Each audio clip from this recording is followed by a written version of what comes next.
Looks like it's recording. Okay, guys, here is the biggest secret. The biggest secret is to, when you do your own research, you have to put your population and data in a nice Google Sheet, because then you can format it prettily right, you can make it center and all that kind of stuff. You can put your borders on it, then you can copy paste that into your Word document or your Google Doc. You can actually do a screenshot print and paste, then it makes it more manipulable to move around. That's always a top tip. If you copy and paste it as a spreadsheet like that, it's a bit fiddly when it goes into Google Docs, but that's okay. But the reason why it's here is because of the following. Highlight all of the data. Whoop. Don't know if I got it. There you go. Command C. Go ahead and get your TI-Nspire, for example, and just Command V. Oh, right. It's really important. So Command C, copy and paste it. Now, notice if you click into here and it's a flashing cursor, it won't paste, right? But if you click and there's no flashing cursor and you Command V, it will paste it beautifully in there. But that's not all. That's not all. I'll come back to this and show you how to then draw a graph and fit models. Even better is if we go up to Desmos graphing calculator, just type in desmos.com, open up a graphing calculator. I've still got that data on the clipboard. You see the cursor flashing? Command V.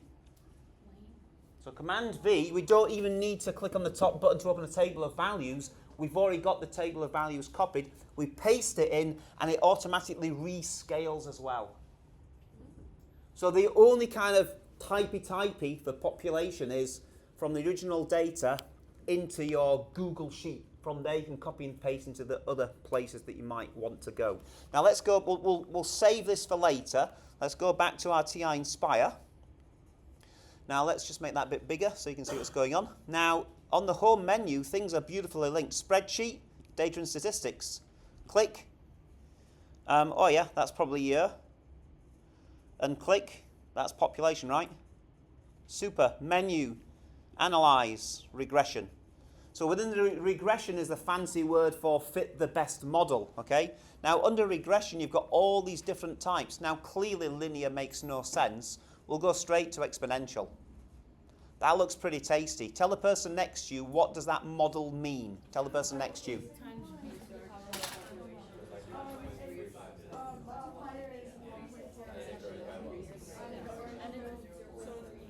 Okay, and back to me in 3, 2, 1, 0. Heard it all beautifully. The multiplier shows a 7.9% yearly growth rate on average, right? That's what the 1.079 is. That's what I've been banging on to you about, the multiplier. What about the 0.3551?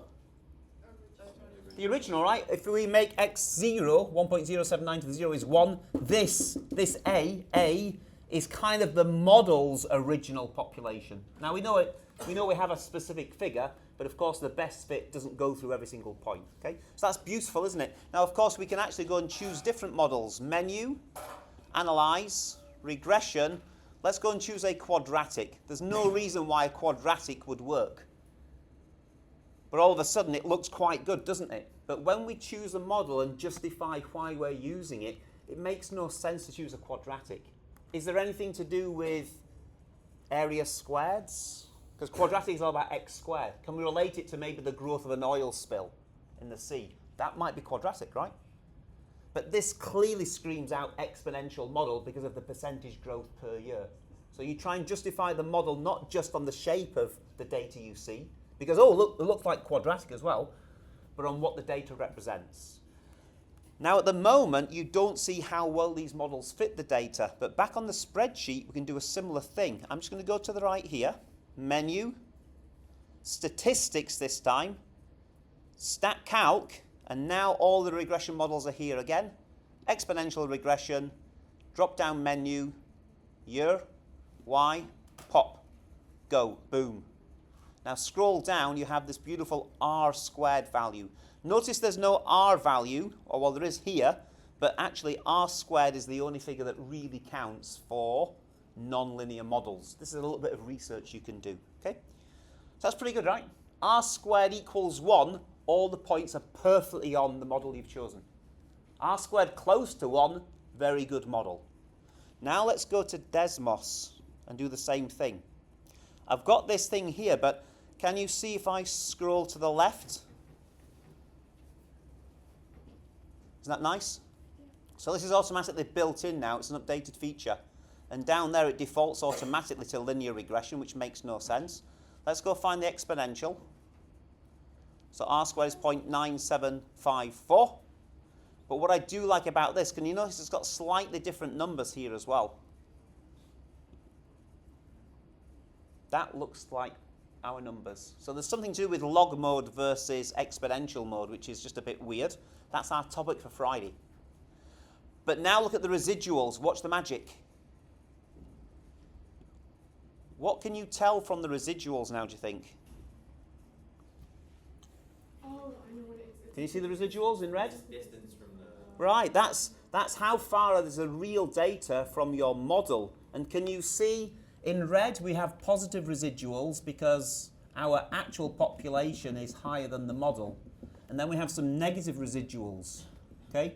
So in the first part, our model underpredicts the actual population. For the second section, it overpredicts the population, right? So residuals are very good visuals to see what the heck is going on.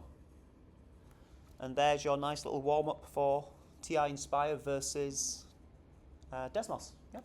On here also, you have got lovely, lovely extra things, power regression and logistic regression, which we will be getting into as you work your way through the pack there. Fabulous.